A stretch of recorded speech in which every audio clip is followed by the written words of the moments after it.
Well, it's been one hell of a week for the Duke of Sussex, hasn't it? In his own words, he said it had been a lot. A lot. A lot. First of all, he was late to his own Crown Court case due to his daughter's birthday.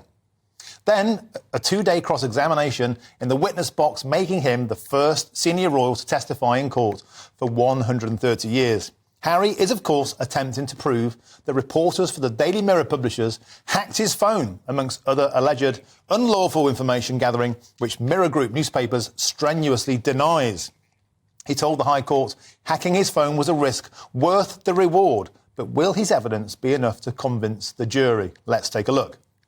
You allege that the journalist hacked your phone to get the information.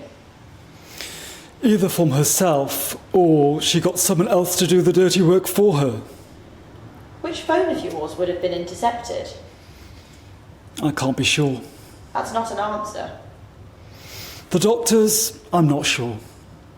You think the journalist, or someone on her behalf, hacked a doctor's phone?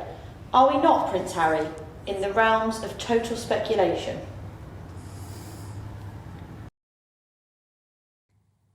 Wasn't that fantastic? The reenactment that Dan Wootton's show put together, I thought was better than the real thing. It just summed it all up as the soap opera it is. Well, joining me now is royal broadcaster Helena Chard. Hello there, Helena. So we talk about the Annus Horribilis, but what a terrible week for Prince Harry. What's your take on the state of affairs? Well, you know, you say it's a terrible week. Yes, I think so. But actually, he loves being centre stage, and this is exactly where he's been. You know, he is a disruptor, and he's got to be in his bonnet. He blames the press for everything negative that's happened in his life, it seems. And, you know, he seems to have this addiction to the hatred of the press, and he's just going for it. He just feels he's got nothing to lose. He's obviously very privileged as well that he can afford to do this. And he's going for it. But, you know, as we've all seen, it just seems it's just based on assumption. There doesn't seem to be proof unless there's something amazing that's going to be pulled out the bag, or, I don't know, Chelsea Davies going to come in and help out. I have no idea. I find it astounding. You know, he's already admitted that, you know, evidence that he's given in this ongoing trial basically it contradicts other information that he's given previously, whether it's in his fair book. So there's lots of contradiction. There doesn't seem to be any fact. I think if he was less emotional about it and not so angry, wanting to bring people down, I think I personally would take it a little bit more seriously. Obviously, there's a slight sadness that he's been through such things throughout his life, but he can't just blame it on the press. There has to be more fact. Well, you know, what struck me is that he didn't even know or suspect he'd been phone hacked until he bumped into a lawyer at Elton John's house.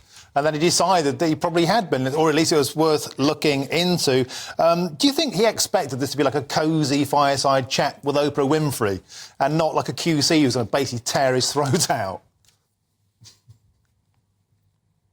I think he was, you know, informed that it was going to be a little bit cutthroat, but he just has this way about him. It's almost like an arrogance that he doesn't really care. He just wants to cause a fuss and to get it out there. And I get it. You know, he feels hard done by, but you know, now is time to move on. He needs some peace in his life. And it's almost, you know, he wants to drag everything up. And he says he's over trauma, but I can tell you he is not over trauma, because he would not be acting like this if there was peace in his life. I wonder if this case has finally made us understand the difference between his truth and the truth. Because, as you said, there are such clear contradictions between what he put in his book and on the stand itself. Was he not briefed by his lawyer to at least make sure his stories matched? Well, I don't think he's allowed to be briefed too much. I mean, he did supposedly write all his words, etc. But, you know, he's Prince Harry. What can we say? He's just going for it. He has this belief that he's going to win, and I guess he's just running with it. I mean, I can't believe that he's made such errors. I can't believe that there isn't any more fact or proof.